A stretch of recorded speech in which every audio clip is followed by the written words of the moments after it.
Hazırki iş yerinizdə menecer titulu daşıyan, amma əslində heç kimə rəhbərlik etməyən neçə nəfər tanıyırsınız? Yeni araşdırmalar göstərir ki, bu təsadüfi deyil.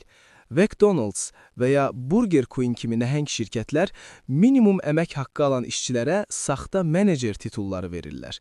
Niyə? Çünki qanunvericilikdəki boşluqlar sayəsində menecer adlanan şəxsə artıq iş saatı üçün ödəniş etmək məcburiyyətində deyillər. Bu, sadəcə xəsislik deyil, bu, menecer anlayışının necə deformasiyaya uğradığının sübutudur. Əslində, menecerlik peşəsinin tarixi o qədər də qədim deyil. 100 il əvvələ qədər belə bir karyera yolu yox idi. Bəs bu təbəqə niyə yaradıldı? Cavab sizi təəccübləndirə bilər. Qorxu. Gəlin 1900-cü illərin əvvəllərinə səyahət edək. Dünya təhlükəli dərəcədə gərgin idi. İşçilər 60 saatlıq iş həftəsindən, uşaq əməyindən və səfalətdən bezmişdilər. Hər yerdə üsyanlar, etirazlar və inqilablar baş verirdi. Yuxarı təbəqədəkilər başa düşdülər ki, sadəcə polis dəyəni ilə insanları işlətmək mümkün deyil. Onlara yeni bir hekayə, yeni bir ideologiya lazım idi. Həll yolu orta sinif menecmenti oldu. Bu, dahiyana bir gediş idi. Sahibkarlar idarə etməni öz əllərindən alıb, muzlu işçilər arasından seçilmiş menecerlərə verdilər. Bu iki şeyi təmin etdi. Birincisi, ləyaqət illüziyası. Çox çalışsan, sən də yüksələ bilərsən. İkincisi, canlı qalxan.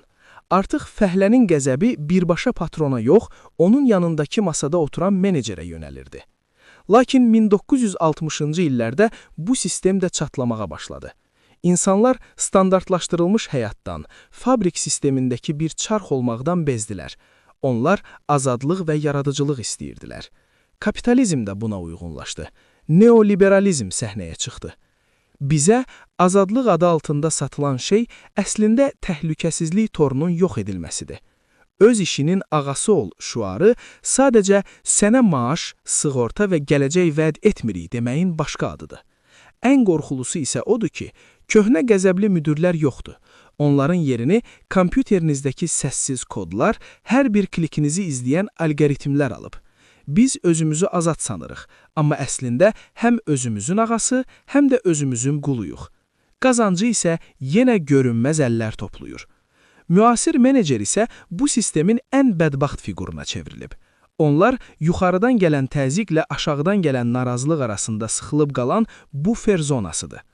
Bəlkə də menecer sözünün mənasını itirməsi yaxşı haldır. Çünki bu, bizə sistemin əsl üzünü göstərir. Əgər həqiqi azadlıq istəyiriksə, bəlkə də piramidanı təmir etmək yox, onu tamamilə söküb yeni bir təməl qurmaq lazımdır.